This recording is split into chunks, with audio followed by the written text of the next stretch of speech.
So today we're going to talk about the Colorado Rapids in terms of the moving forward series, and not only the fact that the Rapids finished this season by playing the fewest game of any team in the regular season, but you can definitely make a case that they probably had the most toughest season and faced the most adversity that any team has faced throughout the regular season. But overall, in terms of the regular season, they finished with a record of 8-4-6, and they finished with 28 points, which was by far the fewest points a playoff team made it in the Western Conference. But obviously, because we had the controversial points per game ratio to determine playoff spot, they were able to propel themselves up to fifth place in the Western Conference. And as I said before Vancouver fans are going to be angry and say that the Rapids don't deserve to make it to the playoffs with them getting the fewest point in the Western Conference. Well, even if they don't go with a points per game total, the Rapids still got more points than the Whitecaps did,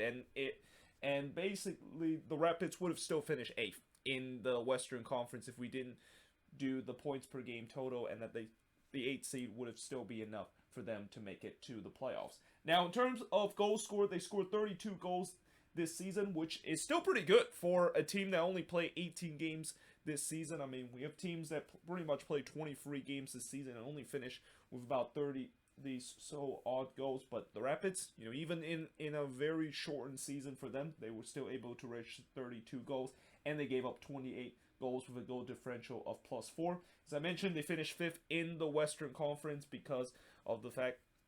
that we went with a points per game total, and their points per game was the 5th best in the Western Conference. But they did get eliminated by Minnesota United in the first round of the playoffs. Now, for the MVP of this team, it's got to be Cole Bassett. I mean, Cole Bassett for a while has been one of these players that definitely joins the list of one of the most talented and high potential young Americans out of MLS. And the fact that he had a breakout season with him being the top goal scorer and also the top assist leader for this Rapids team, if he can have another good type of season heading into next year, I have a feeling he could be the next American to potentially go to Europe and make the jump to Europe in that case, and that the Rapids will definitely get a huge sum of money if that, of course, is going to be the case. Now, I will give a special honorable mention to Jonathan Lewis, who once again this year, he actually tied with Cole Bassett in terms of the top goal scored. But if you look at minutes, Jonathan Lewis actually scored more in terms of the goal ratio per minutes than what Cole Bassett has had. And in other words, Lewis was able to score the same amount of goals that Bassett had scored, but Lewis did it in fewer minutes. And Lewis is another guy that I think even though he is starting to get a little bit older, and he isn't as what we saw a couple years ago when he was with NYCFC, where he was along one of the more talented young striker coming out of the US and could potentially make the jump to Europe. He can still do that if he can continue to put up those numbers, and maybe even try to push himself in the starting role. Like, for a long time, I never understand why Jonathan Lewis aren't able to be a regular starter, considering when he was doing his time with NYCFC, he was putting up numbers that you would think he would push for that starting role. Now, that being said, when he was with NYCFC, there was a guy named David Villa that was occupying that number 9 spot, so maybe that was the reason why it was obviously tough to try to push one of the best goal scored in the league in terms of that starting spot. But when he went to the Rapids, I thought he would at least lock down a starting role, and even when he is with the Rapids, he still could not lock down a starting role. So there's got to be something going on in terms of why exactly, no matter what team he goes to, he just, for whatever reason, does not locked in a starting role, despite the fact that he put up some good numbers for a guys that don't regularly be in the starting 11, and a guy that usually come off the bench and make an impact. And maybe he might be a guy that you could say that he maybe that's what role that he fits best, where he can maybe come off the bench and kind of be like a super sub and able to score the goals that he has throughout this last season and throughout these last couple of seasons with the Rapids. But it's interesting that he never of all this time with the stats that he has, it's kind of interesting he still hasn't break into a starting 11 role, no matter what team he has joined in. Now, for the disappointment for this Rapids team, and I'm not gonna lie, I was actually gonna not include anybody in terms of disappointment in this Rapids team because I think when you look at most of these players on this team, there wasn't really a lot, if any, players that I thought was a huge disappointment coming out of this season, or at least it was pretty obvious that he probably had the this specific player had the most disappointing year compared to all the team. But for me, for a team that did get eliminated in the first round of the playoffs, and the fact that I kind of want to make sure I at least including one players in the disappointment list anytime when I do the moving forward series, I kind of had to pick somebody to be on that list, and this is kind of a little bit of a nitpicking, but I'm going to go with Jonas Natalie as the most disappointing player for the Colorado Rapids. And even then, Natalie, I thought he had a decent season, registering 4 assists and scoring 2 goals this season, but something just tells me, when they got him on a DP move, and the fact that the Rapids thought that he's going to be that number 10 designated player that is going to really step in. And again, he for most of the time he did do a good job in terms of that row, and did end up just 1 assist shy of being the top assist leader of this team. But just something tells me, if you're going to be the guy that is going to be the number 10 DP kind of player that you are, I feel like he probably should have registered more assists, and the money that the Rapids paid him, they probably maybe could have expected a little bit more out of him than the 4 assists that he has. But still, he did had a decent season this year, and that we shall see heading into next season whether or not if he can continue to improve his assist mark and also his goal scoring that he did this season. Now, in terms of top goal scored, as I mentioned, we got Cole Bassett and Jonathan Lewis ties at 5 goals apiece in the top goal scorer chart. Then you got Andre Shinishiki with 4 goals, Diego Rubio and Kai Kamara both with 3 goals. Top assist leader, we got Cole Bassett and Jack Price tied with 5 assists. Diego Rubio and Jonas Natalie with 4 assists, and then finish off in 5th place is Nicholas Benze with 3 assists. So what went right for this Rapids team? And as I said before, they probably overcome the most adversity that any team has ever had to face, and still able to make it to the playoffs. Like, if you think about what the Rapids had to deal with this season, with them I think being the only team that had to deal with 3 separate times where they had to go through a spell where they have a long amount of time without playing a game. The first time was during when the season was suspended in March, and that it didn't resume until we had the MLS's back tournament in July. Then when they got eliminated in the group stage, they once again had to wait another month when we get to face 1 of the schedule. And then near the latter part of the season, there was the COVID outbreak that happened in their team, and they spent almost a month, or not even almost a month, but I think a month of time of them not even playing a single game, because they just could not play a game with so many players that was tested positive for COVID-19. And even some people think that they might not even finish their season, and that they probably would have just forfeit the rest of the game and pretty much just call it a season. But they did come back eventually in November. But even then, when you look at how they had like 4 games left of the season, and how they not only have to make sure they get back to their winning form and get themselves back into competitive form and able to get points to make it to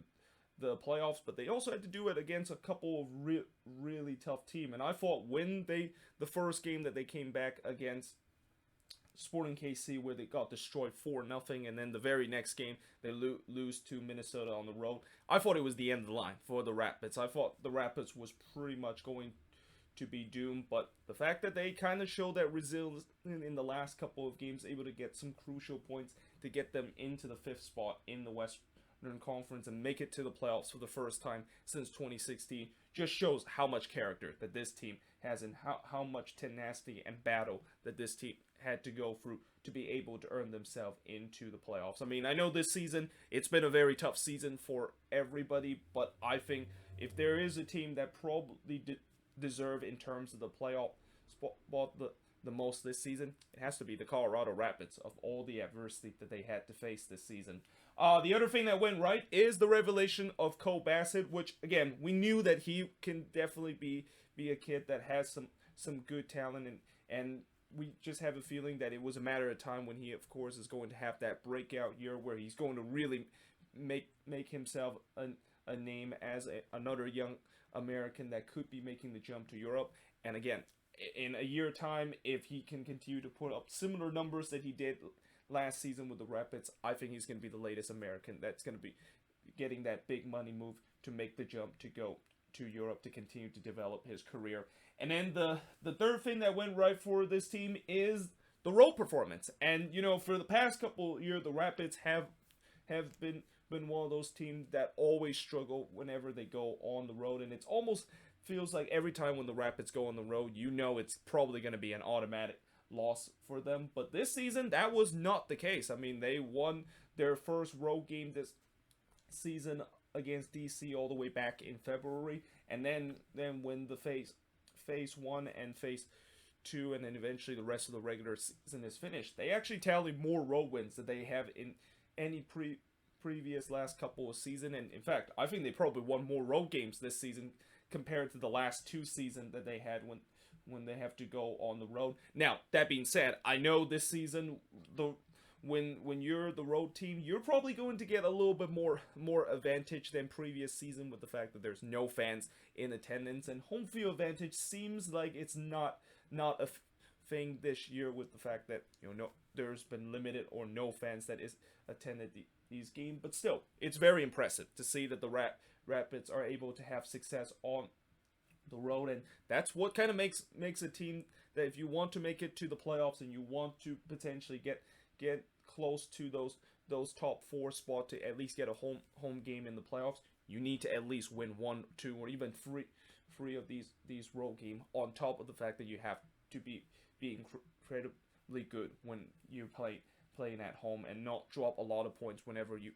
have to play home throughout the season. So what went wrong for the Colorado Rapids besides what were some things that went right? Well, the first thing that went wrong is that they flamed out once they got into the playoffs, and that they kind of got out of the playoffs with a whimper, getting eliminated by Minnesota in the first round. Although, to be fair, I will say that in that game, when they play against the Loons, even though they lost 3-0, and when you look at that scoreline, it just feels like the Rapids pretty much didn't even try in that first round game, and that it looked like this was probably a team that maybe doesn't belong in the playoffs with the amount of advantage they had heading into the playoffs. But I really think when you look at the game and you actually watch the whole game, if they were a little bit better in terms of their finishing, that game could have been a whole lot different, and that if they were able to especially early on when they were on top against Minnesota and maybe score an early goal or maybe make it 2-0 early in this game, this could have been a completely different game of how that would have went out. But because of the lack of finishing in that one, and the fact that eventually the Loons were the one that was able to show more of the clinical finishing, was the reason that eventually they went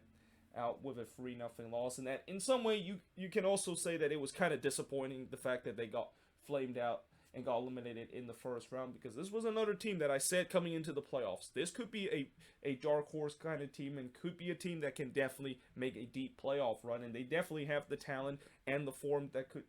definitely go into a deep playoff run. But unfortunately, they just kind of wasn't able to solidify that heading into that first round. And granted, when they have to go on the road against Minnesota, that was always going to be a really tough task, and unfortunately they weren't able to pass that huge test and got themselves eliminated in the first round. So the second thing that went wrong for them is the disaster that they had in the MLS's back tournament. Now, granted, when they were in the MLS's back tournament, they were in the group of death, as I would call it, in Group D, where they had to face the likes of Sporting KC, RSL, and Minnesota in that group. And all those teams coming into all the group stage, all those teams have not lost a single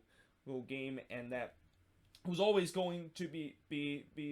a situation that I think whoever gets eliminated in that group is probably wouldn't be eliminated if they were in other groups in the MLS's back tournament. And in the case for the Rapids, I think when the performance that they put in the MLS's back tournament, they were okay in terms of some of their performance, but they didn't really show the the promising sign that they had in the first two games of the season when they were able to get maximum points and they looked like a really big threat coming out of the Western Conference. But yeah, I think the Rapids were feeling that maybe they would have carried that momentum that they had in the first two games and at least maybe get themselves into the knockout round at minimum to show that they of course made the progress and really the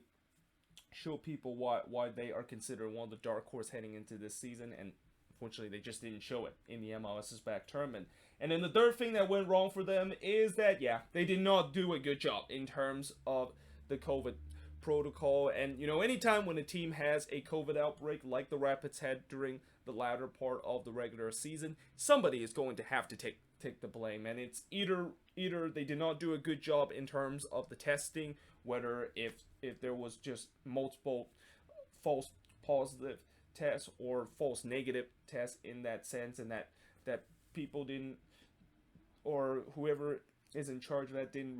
realize that was the case until it's too late. That probably is going to take the blame, or the fact that I know some people will also say that maybe some of their players wasn't even following the COVID protocol, and that maybe they actually even break the rules of maybe going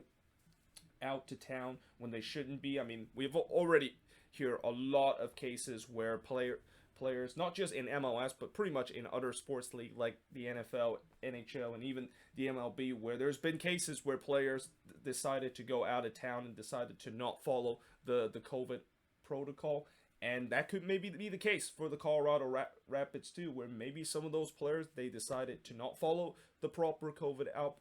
or the COVID protocol, and as a result, they probably got a positive case, and that they were pretty much made to pay for because of that. But whatever it is, they didn't do a good job in terms of with the COVID protocol, and because of that, they did have that COVID outbreak happening near the latter part of the season. So moving forward for this Rapids team, judging by the fact that they already locked in a couple of players with long-term contract, I assume that the Rapids feel like the current crop of player that they have is good enough to not only make the playoffs heading into next season, but actually make it to a deep playoff run. So yeah, it's definitely great to see that of course is the case that they're doing. But the second thing moving forward for them is that what kind of offer they will get from their homegrown player heading into either this offseason or maybe even heading into next season. I mean, I mentioned if Bassett could have another outstanding year, he is definitely going to get a lot of offer coming out of Europe, and it's going to be interesting to see what the Rapids are going to do with that. But another guy that I want to also mention that could also be joining Bassett as another guy that make the jump to go to Europe is Sam Vines. I mean, Vines is probably not only one of the best fullback in the league, but probably the best young American fullback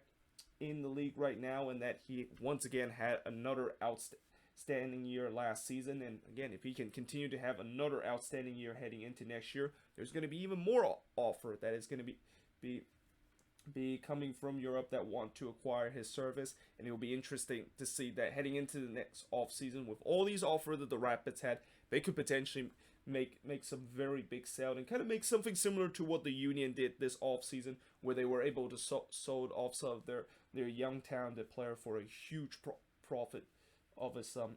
in this offseason. And then the third thing moving forward for them is that they probably need to find a goalkeeper heading into the offseason. William Yarbrough, who was the starting goalkeeper for this team for the majority of the season, he is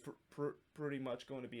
be looking to head back to Liga MX after he had that one year loan from Lyon, and I'm not quite sure if the Rapids are gonna think about making his transfer permanently, because I thought Yarbrough last season he was okay as a goalkeeper, but there's been times where he did had some bad games, and that he's kind of one of those goalkeeper that's kind of like on the average scale, in terms of goalkeeper in this league. So I'm assuming the Rapids are thinking that, we might as well just kind of cut ties, knowing the fact that, we want to potentially find a goalkeeper that is decent. And, I think they still have Clint Irvin as their their backup goalkeeper, and if they're decided to maybe not look for a goalkeeper in the offseason, they might give Clint Irvin a chance to be that starting goalkeeper. And Irvin is another guy that I think he is an okay goalkeeper. He's kind of right around the line of those goalkeeper, if I do like a list, where he's kind of like right in the middle as being an okay goalkeeper, but definitely not the best goalkeeper in this league. So it'll be interesting to see whether they're going to address that situation and maybe bring in a decent goalkeeper heading into this off season. But yeah, there you have it. That is pretty much it for my moving forward series about the Colorado Rapids. Let me know in the comments below, what do you think of this video? And if you're a Rapids fan, what do you think went right, what went wrong, and most importantly, moving forward, what is your team going to look like heading into next season? But till then, hope you guys enjoyed this video, and I will see you guys next time.